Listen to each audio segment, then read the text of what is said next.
বীর চট্টলা টিভি। আসসালামু আলাইকুম। বীর চট্টলা টিভি থেকে আমন্ত্রণ জানাচ্ছি। আমি তানিশা সুলতানা আফিফা। বাংলাদেশের প্রথম পতাকা উত্তোলক, মহান মুক্তিযুদ্ধের অন্যতম সংগঠক, আজীবন সংগ্রামী রাজনীতিক ও জাতীয় সমাজতান্ত্রিক দল জেএসডি এর সভাপতি আ.স.ম. আব্দুর রব বর্তমানে থাইল্যান্ডের ব্যাংককে অবস্থিত বামরুন ব্রাদ হাসপাতালে চিকিৎসাধীন রয়েছেন। জাতির এই জীবন্ত কিংবদন্তি শারীরিক অসুস্থতার কারণে উন্নত চিকিৎসার জন্য বিদেশে অবস্থান করেছেন। তার আশু সুস্থতা কামনায় তিনি দেশবাসীর প্রতি, বিশেষ করে তার প্রিয় নির্বাচনী এলাকা লক্ষ্মীপুর-৪ রামগতি কমলনগর উপজেলার সর্বস্তরের জনগণের প্রতি আন্তরিকভাবে দোয়া চেয়েছেন। দীর্ঘ রাজনৈতিক জীবনে অসংখ্য সংগ্রাম ও ত্যাগের মাধ্যমে আ.স.ম. আব্দুর রব দেশের গণতন্ত্র, স্বাধীনতা ও জনমানুষের অধিকার রক্ষায় বলিষ্ঠ ভূমিকা রেখেছেন।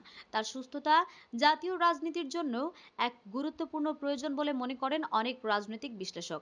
এলাকাবাসীর সমর্থক এবং শুভানুধ্যায়ীর তার দ্রুত আরোগ্য কামনায় দোয়া ও প্রার্থনায় অংশ নিচ্ছেন। আমাদের আরো আপডেট নিউজ পেতে চোখ রাখুন বীর চট্টলা টিভিতে। ফেসবুকে ফলো, ইউটিউবে সাবস্ক্রাইব করুন।